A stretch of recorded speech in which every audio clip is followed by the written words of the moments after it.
Good evening everyone. So friends, आज की video में हम MA first semester paper second के जो कुछ इंपॉर्टेंट क्वेश्चंस हैं उनके आंसर की बात करेंगे। सो आइए देख लेते हैं। आपका पेपर है English literature 18th to 20th century. Question की अगर हम बात करते हैं, सो पहला क्वेश्चन आपका द एज ऑफ रीज़न पे बनता है। किस प्रकार से एज ऑफ रीज़न ने लिटरेचर को अफेक्ट किया? How did the age of reason affect literature? Which age is called the age of reason in English literature? Which period area is described as the age of reason? So आपको मालूम होना चाहिए कि जो 18th century period है ये कब से कब तक रहता है। 1 जनवरी 1701 से 31 दिसंबर 1800, ये आपका 18th सेंचुरी का टाइमिंग है।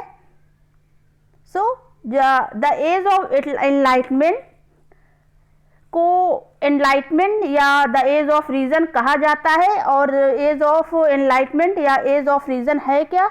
ये एक प्रकार का यूरोपियन सोशल और इंटेलेक्चुअल मूवमेंट था। किस पीरियड टाइम में? 17th और 18th सेंचुरी में, जिसमें साइंस और रीज़न को फेवर किया गया है, ना कि रिलीजियस बिलीफ को। इसके बाद मैंने इसमें क्या क्या मीनिंग है इसकी और कौन कौन से पर्टिकुलर राइटर्स आए हैं इस टाइम में, मैंने सारा डिस्क्रिप्शन इसमें मतलब कंटेंट प्रोवाइड करा दिया है। अगला क्वेश्चन देख लेते हैं।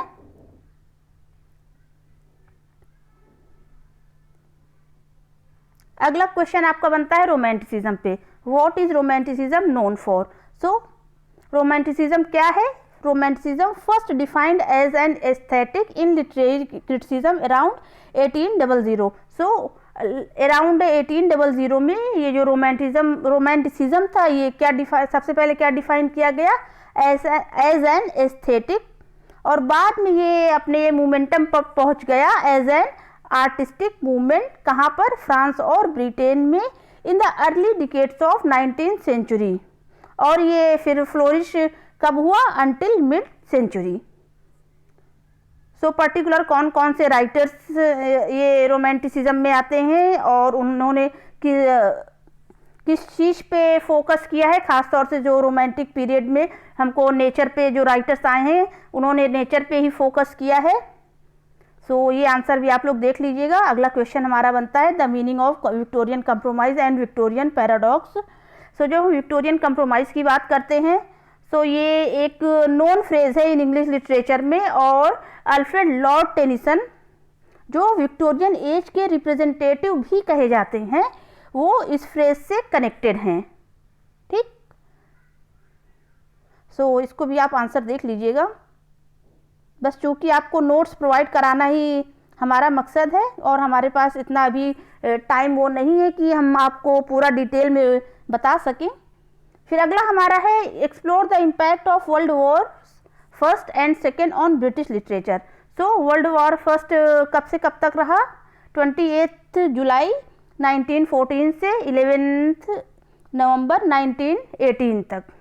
सो ऑब्वियसली ये विश्व युद्ध है। सो विश्व युद्ध का इम्पैक्ट हमें सोसाइटी में देखने को मिला, और जो वहाँ उस समय ब्रिटिश लिटरेचर में भी इसका इम्पैक्ट नो डाउट हमें देखने को मिला। सो आप लोग इसको भी पढ़ लीजिएगा। और वर्ल्ड वॉर सेकेंड हमारा 1 सितंबर 1939 से 2 सितंबर 1949 तक चला। इसका भी क्या क्या क्या इम्पैक्ट हुआ सेकेंड वर्ल्ड वॉर का, किस तरह से राइटिंग को अफेक्ट किया है वर्ल्ड वॉर ने, ये आप लोग प्लीज़ देख लीजिएगा। अगला है हमारा Joseph Addison as an essayist, या write a note on the language and style of Joseph Addison. So जो जोसेफ एडिसन है इनका जो पर्टिकुलर वर्क है वो द स्पेक्टेटर है, और ये एज एन एसेइस्ट ही जाने जाते हैं। तो मेजर थीम कौन कौन सी है? सो आप लोग इसको प्लीज़ देख लीजिएगा। ये खास तौर से ह्यूमर के लिए भी जाने जाते हैं।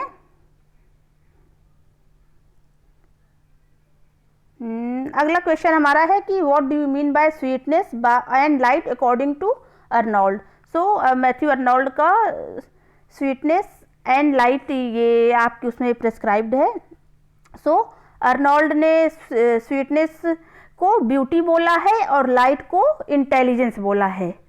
और साथ ही साथ ये क्या कहते हैं, together they make up the essential character of human perfection.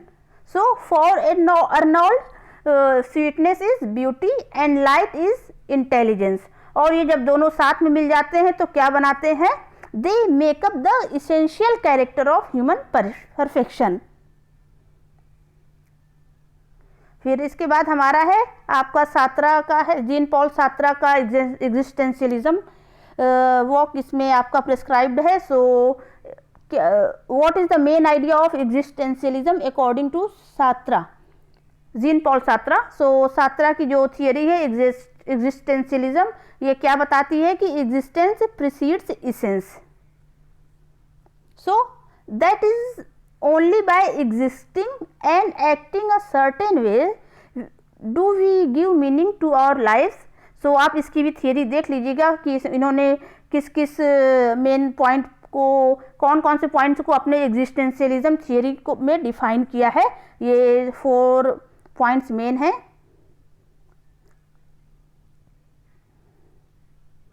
इसके बाद है the rape of the lock as a mock epic. So ये भी आपके इससे पहले जो ओल्ड सिलेबस था उसमें था, एलेक्जेंडर पोप का है। इसका भी आंसर आप लोग देख लीजिएगा। आंसर हम लोग डिस्क्राइब ज़्यादा करेंगे ही नहीं क्योंकि टाइम ही नहीं है बिल्कुल हमारे पास। अगला आपका है ये टिंटन एबी विलियम वर्ड्सवर्थ का। सो इसकी क्रिटिकल समरी या तो डेवलपमेंट ऑफ थॉट्स किस प्रकार से पोयम में दिखाया है वर्ड्सवर्थ ने, या what are the 3 stages of Wordsworth development. ये जो आपकी ये जो पोयम वर्ड्सवर्थ की है, विलियम वर्ड्सवर्थ की, उसमें किस तरह से 3 स्टेजेस वर्ड्सवर्थ की राइटर ने दिखाया है। सो इसका जो फुल टाइटल क्या है, lines written a few miles above Tintern Abbey on revisiting the banks of the Wye during a tour July 13, 1798, और इसको शॉर्ट में टिंटन एबी बोलते हैं। सो आप लोग इसको प्लीज़ अपना देख लीजिएगा। इसमें मैंने वो जो पूरी समराइज करके दे दिया है समरी टाइप में, तो इसमें जो वर्ड्सवर्थ के 3 स्टेज है वो भी इसमें कवर हो गए हैं। अगला क्वेश्चन है कि ये पीबी शेली का है, to a skylark. So what does skylark symbolise, या what is the main theme of the poem to a skylark. So जो सेंट्रल थीम क्या है टू अ स्काई लार्क की, the power of nature. और ये जो sky lark है ये किसका सिंबल है, it is the symbol of joyous spirit of the divine. Okay, so थोड़ा सा ये समरी भी मैंने दिया है, प्लीज़ इसको जरूर आप लोग देखिएगा क्योंकि शॉर्ट क्वेश्चन में बहुत काम आएगा। अगला है what is the message of the Wasteland, what kind of poem is the Westland.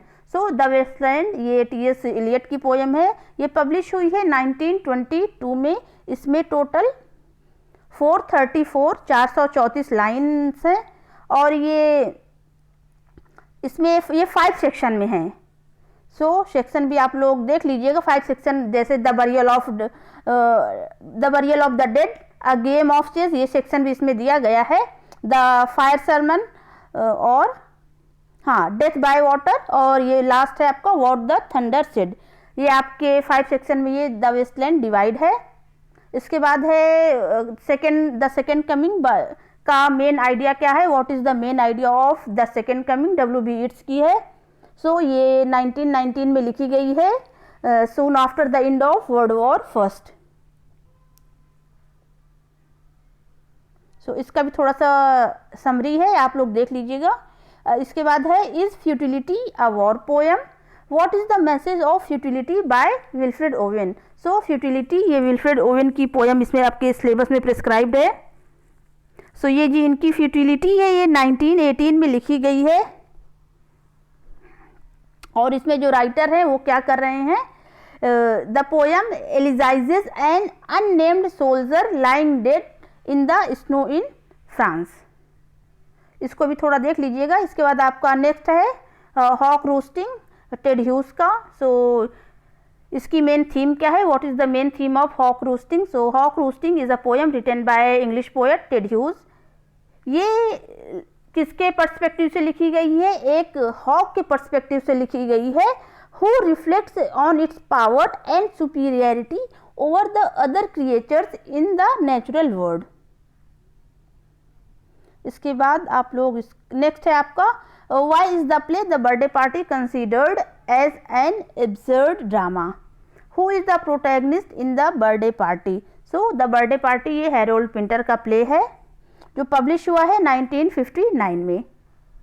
इसमें जो मेन प्रोटैगनिस्ट है वो कौन है, स्टैनली है। सो इसका आप लोग थोड़ा समरी पहले देख लीजिएगा, फिर ये स्टैनली वेबर जो इसका प्रोटैगनिस्ट है इसका भी कैरेक्टर स्केच देख लीजिएगा, शॉर्ट में ही वो है। अगला क्वेश्चन देख लेते हैं। हाँ, और ये था ना कि how the birthday party is an absurd play. So इसमें ये इसका भी आंसर मैंने इसी में ऐड कर दिया है। ओके, सो यहाँ से जो स्टार्ट है, even though the birthday party seems a play can be understood easily yet it has elements which make it unique and absurd. So यहाँ से इसका आंसर है, आप लोग देख लीजिएगा। अगला आपका क्वेश्चन है वेटिंग फॉर गोडोट, ये सैमुअल बेकेट का है। इसमें who are the two main characters in waiting for Godot. So ये वेटिंग फॉर गोडोट क्या है, ये सैमुअल बेकेट का प्ले है और इसमें जो टू मेन कैरेक्टर हैं कौन है, Vladimir and Estragon. So Vladimir को दीदी और एस्ट्रेगॉन को गोगो बोला गया है, यही दो मेन कैरेक्टर हैं। इसके बाद है कि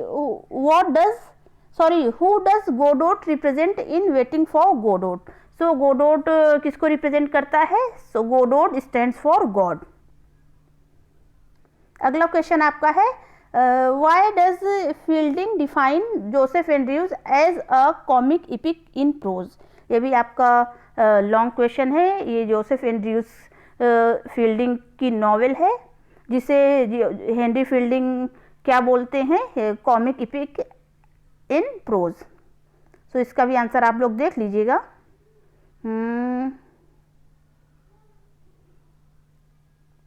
अगला आपका है ये क्या मोरल है किसका, what is the moral of the story in Wuthering Heights.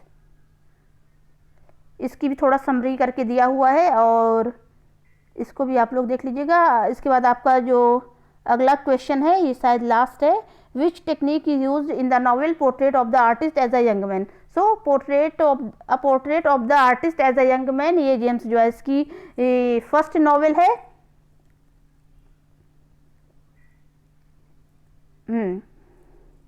सो इसकी भी समरी और इसको भी आप लोग ये आंसर भी अपना देख लीजिएगा। इसमें कौन सी नैरेटिव टेक्निक यूज़ की है, खासतौर से stream of consciousness technique James Joyce ने अपने इस novel a portrait of the artist as a young man में यूज़ की है।